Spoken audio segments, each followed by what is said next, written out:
41 Chinese vessels seen in various parts of West Philippine Sea. Ito po ang ating tatalakay ngayong araw na ito. At ang ating reference po ay si Inquirer.net. Ayan po.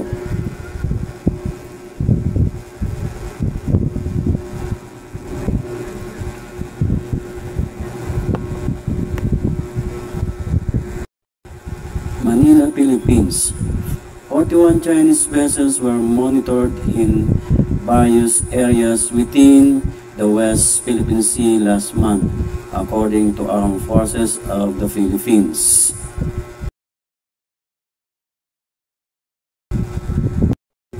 Ang mga nasabing vessel ay namataan sa may Scarborough Shoal, Ayungin Shoal, at Pag-asa Islands from May 1 to 30. As part of continued maritime surveillance, Chinese government-affiliated vessels remain persistently present in key areas in the West Philippine Sea, Padilla said in press briefing on Tuesday. Ang Baho de Masinloc o Scarborough Shoal ang nagtala ng pinakamataas na presensya ng mga Chinese vessel. 15 dito ay Chinese Coast Guard vessels at 11 PLA Navy vessels. In Ayungin Shoal, 6 CCG vessels and 1 PLA Navy vessels were sighted, and in Pag-asa Islands, 4 PLA Navy vessels and 4 CCG vessels were also monitored. Bukod sa 41 na barko, inihayag ni Padilla na mas maraming mga sasakyang dagat mula sa China ang naobserbahan sa iba't ibang mga tampok ng Kalayaan Islands at iba pang mga maritime zone ng Pilipinas. Gayunpaman, dilinaw na ang mga sasakyang ito ay nakita sa iba't ibang oras sa buong panahon ng pag-record at hindi permanente ang pagkakalagay, ngunit maaring dumaan sa matinilagang zone ng pagmamanman bilang bahagi ng kanilang paglalakbay. Dagdag pang balita. PCG to assess damage caused by grounded Chinese ship of Pag-asa Island.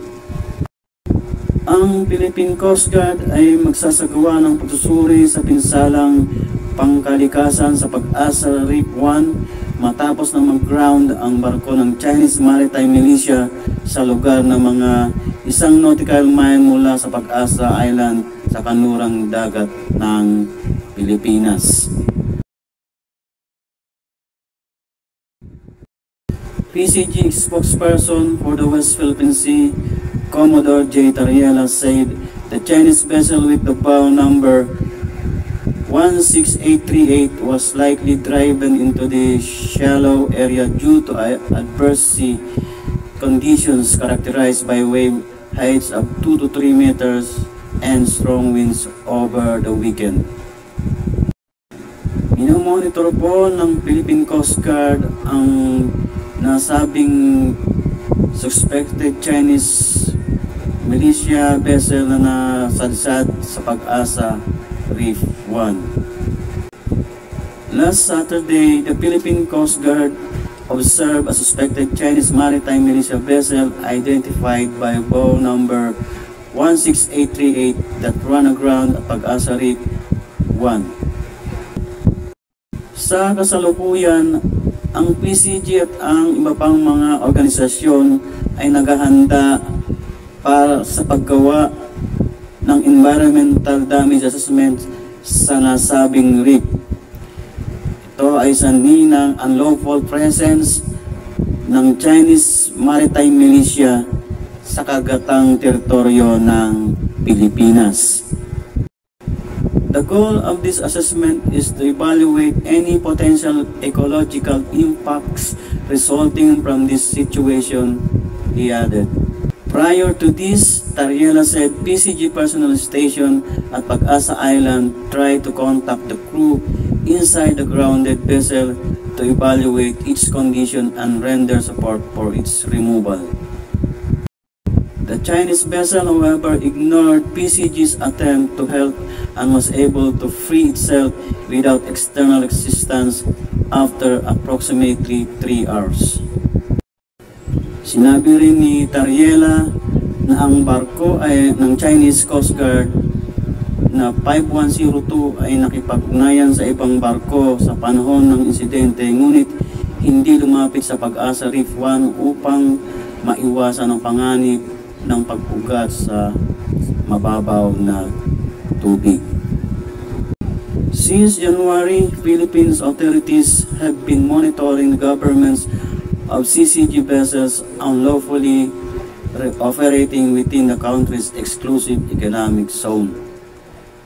Beijing's ongoing aggression is rooted in its broad claim of sovereignty over nearly the entire South China Sea, including much of the Philippine Sea, and its continued rejection of the 2016 arbitral ruling that invalidated its claims and favored Manila.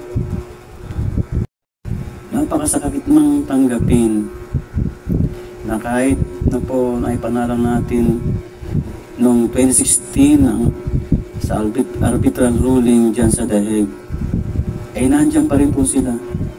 Patuloy pa rin nilang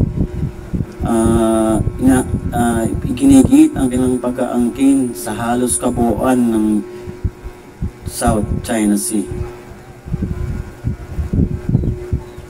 Hindi nila tinatanggap ang pagkakapanalo natin dyan sa Dahig. At kahit kailan siguro ay hindi nila ito tatanggapin dahil sa nakikita nating agresyon nila dyan. Matindi ang kanilang willing na pag-angkin dyan sa South China Sea. Hanggang dito na lang po ang ating talakayan sa araw na ito. At muli po, ako po yung humiling sa inyo. Paki-subscribe naman po sa aking channel. Malaking bagay po ito para sa akin, lalo na sa tulad kong nag-uumpisa pa po lamang. Muli po, maraming salamat.